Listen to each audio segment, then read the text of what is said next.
Good afternoon बच्चों। आज हम लोग श्लेष अलंकार को ट्रिक के माध्यम से सीखेंगे और जानेंगे श्लेष अलंकार के कुछ ऐसे एग्जाम्पल जो सीधा सीधा एग्जाम में आप लोगों को पूछा जाएगा। श्लेष अलंकार किसे कहते हैं? सबसे पहले ये जानिए कि श्लेष होता क्या है। श्लेष का शाब्दिक अर्थ होता है चिपकना। एक ऐसा शब्द जो आपको बोला तो जाए लेकिन उसका डबल मीनिंग होता हो, जैसे कि मंगन को देख पट देत बार बार। कोई मांगने वाला आपके घर पर आया है, मंगन को देख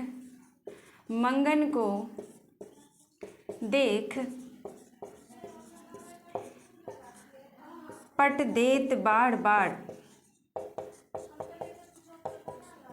अब यहाँ देखिए कि कोई मांगने वाला है, कोई भिखारी आपके घर पर आया है और उसको देख करके आप क्या करते हैं कि उसे बहुत सारा वस्त्र देते हैं। पट मतलब होता है कपड़ा वस्त्र। आप मांगने वाले को देख करके वस्त्र देते हैं। आपकी माता जी, आपकी दादी माँ उन्हें वस्त्र दे रही हैं और एक कोई ऐसा व्यक्ति है जो देख रहा है कि वो तो हाथ पैर से बिल्कुल चंगा भला है, उसे तो कोई प्रॉब्लम ही नहीं है। तो उस व्यक्ति ने क्या किया, वैसे व्यक्ति को, भिखारी को देख करके दरवाज़ा बंद कर दिया। पट मतलब होता है दरवाज़ा। पट का दो मीनिंग है। पट मतलब दरवाज़ा, पट मतलब कपड़ा। मंगन को देख पट देत बार बार। मांगने वाले को देख करके मैंने क्या किया, दरवाज़ा बंद कर दिया और किसी ने मांगने वाले को देख करके कपड़ा दे दिया। यहाँ सेंटेंस एक है लेकिन अर्थ समझने वालों के आधार पे है।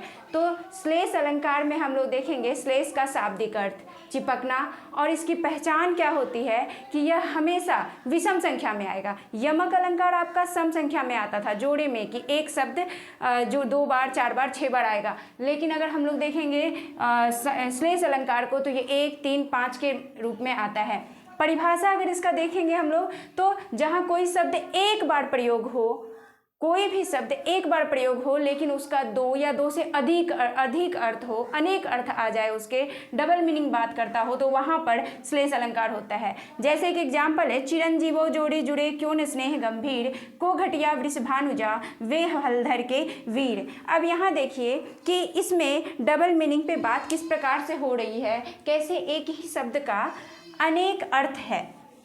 जैसे पट का 2 अर्थ देखे थे, ठीक उसी तरीके से वृषभानुजा जो शब्द है इसमें इसका 2 अर्थ है। वृषभ मतलब आप लोग जानते होंगे बैल, और अनुजा, अनुज की बहन, अनुज मतलब भाई, छोटा भाई, और अनुजा मतलब छोटी बहन। तो बैल की बहन गाय वृषभानुजा। और यहाँ राधा, वृषभान की पुत्री राधा, वृषभानुजा का 2 अर्थ है। और हलधर को भी अगर आप लोग देखेंगे तो हल को धारण करने वाले एक किसान जो खेती करते हैं, और दूसरा हलधर मतलब बलराम। यहाँ एक ही शब्द का 2 अर्थ है। जहाँ एक शब्द का 2 अर्थ हो, शब्द 1 बार 3 बार 5 बार आए और शब्द का 1 से अधिक अर्थ हो, तो वहाँ अलंकार होगा श्लेष। इसका एक और हम लोग 2-3 एग्जाम्पल देख लेते हैं जिससे कि वो हम लोगों को परीक्षा में काम आ जाए। एक आप लोगों ने सुना होगा, रहीमन पानी राखिए बिन पानी सब सून, पानी गए न उबड़े मोती मानुष चून। इस लाइन को अगर हम लोग देखते हैं तो रहीमन पानी राखिए बिन पानी सब सून, पानी गए न उबरे मोती मानस चून। कबीरा मोती मानस चून।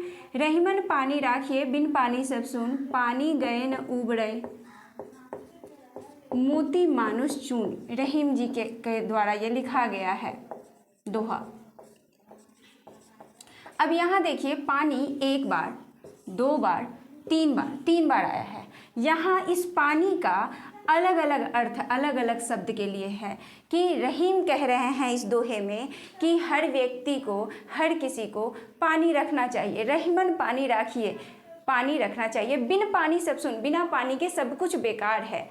अब ये पानी का अर्थ यहाँ पर क्या क्या है, पानी गए न उबड़े। अगर एक बार पानी चला गया, मोती का, जो मैं मान लूँ कान में कुछ मोती का पहनी हूँ, कुछ हाथ में अंगूठी पहनी हूँ, और उसका यदि चमक चला जाता है तो फिर वो बेकार हो जाता है। तो मोती के लिए इसी पानी का अर्थ क्या हो जाएगा, चमक। मोती का चमक अगर चला गया तो आप लोग कहेंगे कि मैम आपका ये जो कान का पहनी है ना, इसका चमक चला गया है, अब लाइट नहीं आ रहा है, तो आप एक काम कीजिए, अब दूसरा ले लीजिए, ये अच्छा नहीं लग रहा है, ठीक है। तो मोती का अगर चमक चला गया तो फिर वो मोती बेकार है, व्यर्थ है। ठीक उसी तरीके से मनुष्य, मानुष मतलब आदमी, आदमी का अगर चमक चला जाए, चमक यहाँ पर आदमी का हो गया प्रतिष्ठा, उनका इज्जत, यदि एक बार चला जाता है, मनुष्य का यदि प्रतिष्ठा एक बार चला जाए तो वो फिर वापस लौटकर नहीं आता है। ठीक उसी तरीके से चून, जो खैनी में जो नशा मद्यपान करते हैं वो लोग खैनी में चूना का प्रयोग करते हैं, या किसी किसी घर में देखेंगे कि फूस के घर में भी दीवालों, मिट्टी का जो दीवार होता था उसमें गर्म पानी में चूना को खौला के उसका पेंट किया जाता था कि कीड़ा ना लगे उस मिट्टी में। तो चूना में भी, और पान में भी चूना लगाया जाता है, चूना कत्था। तो चूना में यदि पानी नहीं रहेगा, चूना में ये पानी, वाटर पीने वाला पानी है आपका, अगर चूना में पानी ना रहा तो भी वो बेकार है। मोती के लिए चमक, मनुष्य के लिए उनका प्रतिष्ठा, और चून पानी, ये जो हम लोग पीने वाला पानी है ये। तो पानी का यहाँ पर तीन अर्थ है। तो एक शब्द का जहाँ पे अनेक अर्थ हो और एक ही वाक्य में वो प्रयोग हुआ है, यहाँ कौन सा अलंकार है, श्लेष अलंकार है। दूसरा, एक ट्रिक तो ये जाने कि इसका तीनों के लिए पानी का अलग अलग अर्थ है। एक ये भी जाने कि 1, 2, 3 बार पानी आया। अब हम लोग इसका एक और एग्जाम्पल देखते हैं, वो भी पूछा जाता है, बहुत बार परीक्षा में पूछा गया है। सुबरन को ढूंढत फिरत कवि व्याभिचारी चोर। सुबरन को ढूंढत फिरत कवि व्याभिचारी चोर। यहाँ कवि भी, व्याभिचारी भी और चोर भी, ये तीनों ढूंढ रहे हैं। और क्या ढूंढ रहे हैं, सुबरन को ढूंढ रहे हैं। अब यहाँ पर देखिए कि इस सुबरन का क्या क्या अर्थ है। इस सुबरन का अगर कवि के लिए बोलिएगा तो सुबरन का अर्थ हो जाएगा सुंदर अक्षर, सुंदर वर्ण।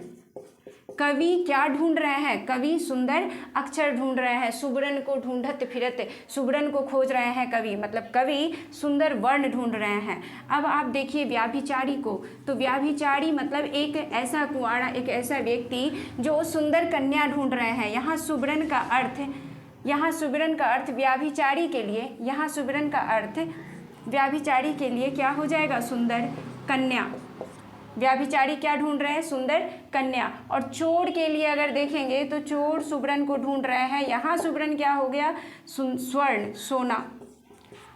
अब बताइए, चोर कभी भी सुंदर लड़की ढूंढने नहीं जाएगा, उसके जीवन का ये जान का जापाल हो जाएगा। व्याभिचारी अगर देखिए तो व्याभिचारी सुंदर अक्षर लेके क्या करेगा।